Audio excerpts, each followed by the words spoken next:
What is up, everyone? More new news out of Harley Davidson. They went ahead and trademarked the RMCR name. So there's been a lot of buzz around that trademarking, around the prototype bike that they've already put out. So wanted to talk about that and give my thoughts on what's going on and my thoughts on that bike. So let's go ahead and jump right into it.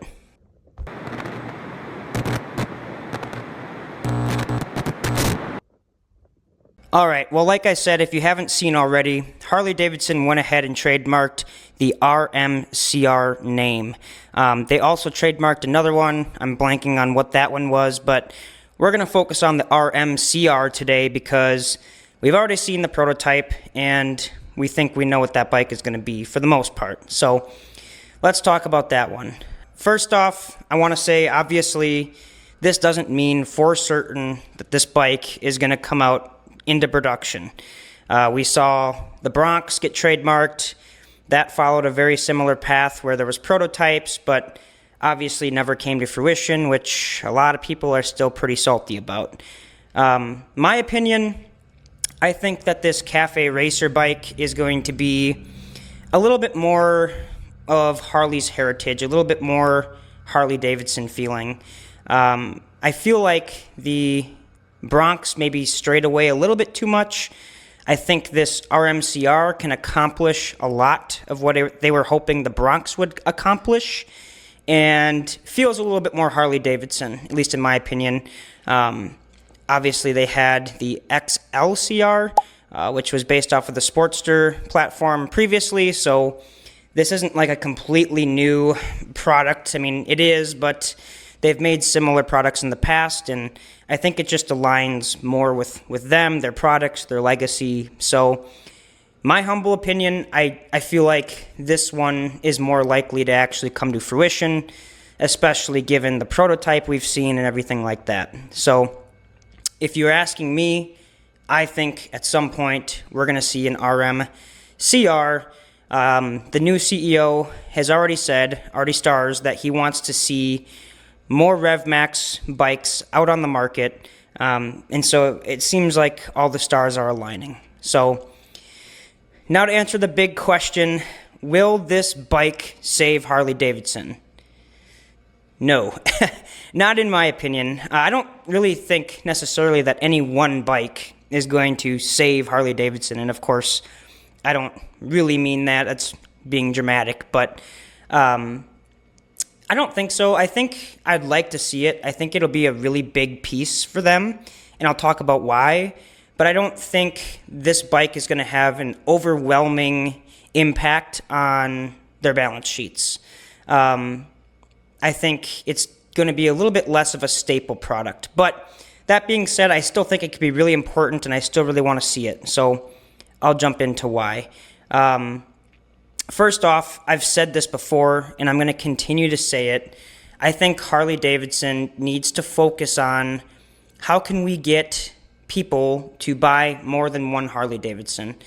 And a lot of people already do, right? They may have a touring bike, and then they might have a Sportster or some sort of chopper that they built or whatever it is, a Lowrider S. You know, a lot of people could already have two Harley Davidsons. But I think a lot of people, and people I know personally, have a Harley, whether it's something on the Softail platform or some sort of touring bike, and then they have a different bike in their garage that does something completely different, gives them a completely different type of experience, and just does a different thing for them, right? They could use their touring bike for long distances or long day trips, you know, overnight trips, and then they may have a naked bike for running around town or quick rips, something a little bit more athletic and sporty feeling.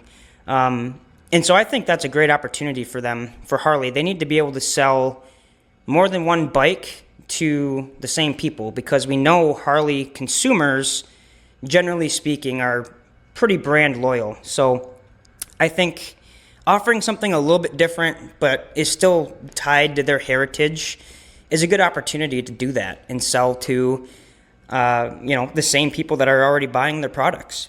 It's a lot easier maybe to get a customer that's already in your door than it is to get somebody completely new in your door, right? So that's number one.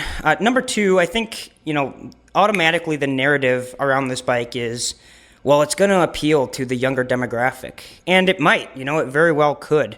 Obviously, I think I'm probably on the younger end of the demographic for Harley riders. I have a Sportster, a Lowrider S, just traded in the Sportster, but that's probably not something I would personally be interested in, but I could definitely understand how it may be appealing to some younger people. But I think we should also maybe shift the narrative to, hey, yeah, it could appeal to younger people, but it's also going to appeal to a bunch of people that already have motorcycles like this, right? In my opinion, it's a lot easier to get people who already have motorcycles and already are riding motorcycles to get them to buy a Harley than it is to take somebody who doesn't have a motorcycle, has never motorcycled, and not only bring them into the sport, but then also get them to buy one of your products. That seems a lot more challenging than just getting somebody who's already motorcycling to buy one of your products. And if the stereotypical Harley Davidson product line doesn't appeal to that individual, maybe this new one will. I think the average age of a motorcyclist is like 50 or 55. There's a number of them that are in that age group that I think this bike is going to appeal to a lot more than Harleys, because it's just not their cup of tea. Different strokes, different folks. Some people are into that type of motorcycle. So maybe they're looking for something that's American made, and maybe they're a motorcyclist who can appreciate the Harley Davidson name, just has never owned one. But this bike is really going to resonate with them and really be something that they're interested in. So I think that's a great opportunity as well. It's different enough to where it could attract different people. It could be a good opportunity for a second bike sale as a second bike for somebody, and also could appeal to younger demographics. So it checks a lot of boxes that I feel like their current product offerings don't necessarily check. I'm also pretty strongly of the opinion that Harley needs to be selling more RevMax models, and really there's two different reasons for that. Number one is just that it's a great power plant. You never hear bad reviews when somebody gets off of one of the 1250 Pan Ams. You never hear them go, oh, well, the motor was kind of lacking. The feedback is always that it's a really strong, fun power plant. And so if you have something that performs well and is a very capable product, you need to sell it. You need to get it out there. And I understand that maybe that platform doesn't necessarily appeal to the bulk of their customers. And that's fine. But you got to find a way to sell more of it if you've got a good product. And secondly, it comes down to business and numbers. And I'm going to, give an example scenario, and I'm going to exaggerate significantly just to prove the point. But if Harley has this RevMax platform, and let's just say, theoretically, they sold 200,000 bikes a year with the RevMax in it, which I know is, as of right now, a very unrealistic number. Just trying to paint a picture. But 200,000 bikes. When you do that, your production line can run more freely. There's less change over time. You buy parts in a larger bulk, which means they ship in a larger bulk, which means you're saving money.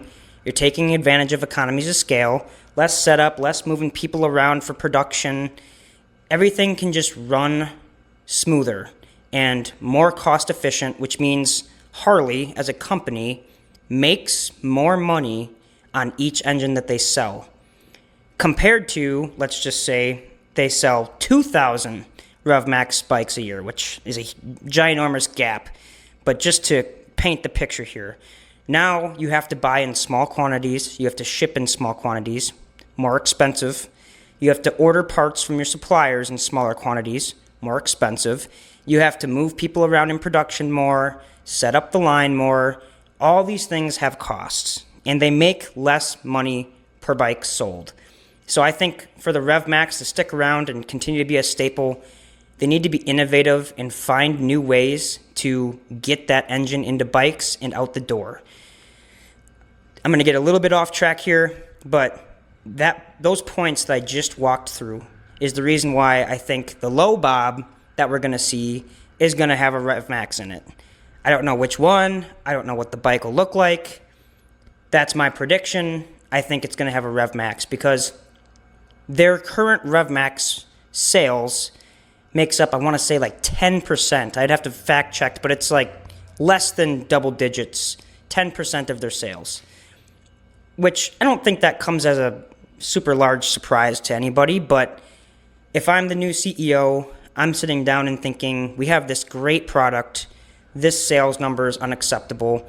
I understand that maybe that engine doesn't necessarily resonate with our core demographic, and that's fine, but we need to find a way to get it out there. We need to find an alternative path that aligns with our legacy and our product and our image and who we are, but brings people onto the RevMax platform. And so I think, he's been pretty open about the fact that he's a strong advocate for the RevMax and thinks it's a good platform. Not to say that the air-cooled engines and the M8s are leaving or going anywhere, but I think this bike, the low bob, good opportunities to bring something new to market that could bring in new people and just add some variety to their product portfolio and move some RevMax models. Lastly, I want to talk a little bit about the bike itself. The prototype that we saw was full carbon fiber, Akrapovic exhaust, and was just super, super cool. And I would love to see them come out with either a full carbon option or maybe have it in the parts catalog. People can go buy those carbon fiber pieces and put them on the bike after they buy it. But I think when you start adding all these crazy things from the factory, the Akrapovic exhaust, the carbon fiber, all that stuff's really going to start to push the price up. And honestly, as cool as I think the carbon fiber is, I could see it that there's probably a large number of people out there that would prefer just a normal painted bike. And so I hope that they make it an option one way or the other, either like a higher cost point bike or parts catalog, but I think they need to bring out the actual production models, just, normal painted parts. Keep that price down. We got to have this bike for sure sub 20,000, I think. If we can get it, I think similar to like the Super Glide, 15,000-ish range. I think that's a price point that's pretty attainable to a lot of people, pretty attractive to a lot of people. And I just don't see that price point being a reality if we're going to go full carbon. So I hope it comes out. I think, overall, if I haven't made this clear, my thoughts are positive on it. I think, again, it just tracks a little bit more to Harley Davidson and who they are, right? The brand identity that they've established and built. It ties in with their heritage since we've already had this bike in the past. And I think it can check a lot of boxes and serve a lot of people, bring new people onto the brand, and just honestly build some hype around Harley Davidson, something out of the box that I think can still resonate with a lot of their core demographic. And yeah, I think that's all I've got for today. Those are my thoughts on the bike, and overall, again, just really positive. Hope it comes out. Hope we don't see the Bronx relived through this bike. That would be, I think, a little bit of a letdown, but I don't think we will. I think we're going to see that bike. So that's it for now. I've got a very large, my biggest road trip yet coming up here. So I'll be taking the camera along and making some great content along the way, taking you guys with me, showing you where I go, showing you what I see.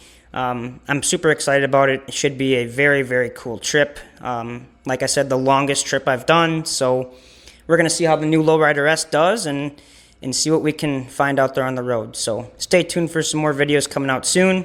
Thanks for watching, and peace out.